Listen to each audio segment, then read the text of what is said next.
Assalamualaikum guys. Okay, tadi aku dah try isi minyak. Aku isi minyak tadi. Aku guna Touch and Go wallet. Ni apps aku. Kau klik je pada UDI 95. Dekat belah tengah-tengah tu, belah kiri tu. Okay, tekan. Dia akan keluar features dia macam ni. So tadi aku dah isi. So aku tinggal 90% left je aku punya minyak. So ini remaining balance aku lah untuk berapa liter ni dan remaining value dia. Dia tadi starting 100 berapa macam tu lah. So kau tekan je buy fuel ni. So dia akan keluar macam ni. Understand. So dia akan cari petrol mana yang berdekatan. Sekarang ni aku dekat area Sejen 24 je. So petrol yang dekat lah. Macam tadi aku dah isi dekat Shell tadi. So dia akan tanya pump mana dan fuel nombor berapa. Okay, kau tekan je pen. Kau nak berapa, contoh pump nombor 5 kan. Contoh ni, contoh pump nombor 5 dan kau nak isi 20 kan. So terus dah tekan pen now. Tapi ni tadi aku dah isi. So dia akan keluar. Contoh dia akan keluar macam ni QR code ni. Bila dia kena keluar QR code ni, kau tunjuklah kat kaunter dan dia akan scan dan akan tolaklah kau punya UDI nombor 5 tu. So ini tutorial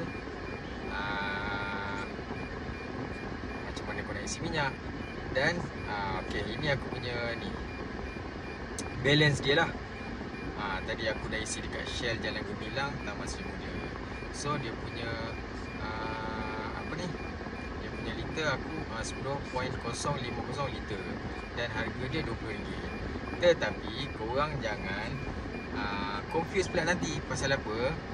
Dia akan paparkan dekat meter tu, dia akan paparkan macam ni,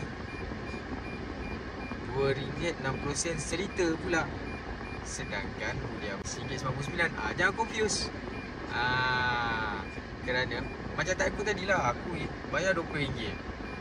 Bila aku isi, tiba aku punya meter tu dah lebih daripada RM20, RM25. Dan total aku isi adalah RM26.13.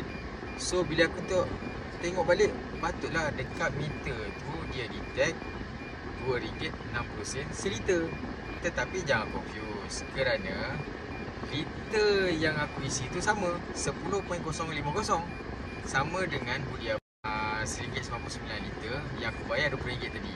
So jangan confuse. Bila aku tanya pekerja Shell tadi, dia kata ramai juga yang confuse tadi.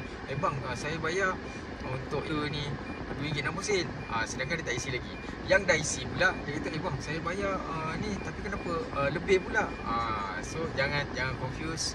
Jangan ni kau sekadar follow je guideline apa semua dan tanya pekerja dekat situ. Aku mula tadi pun hampir confuse.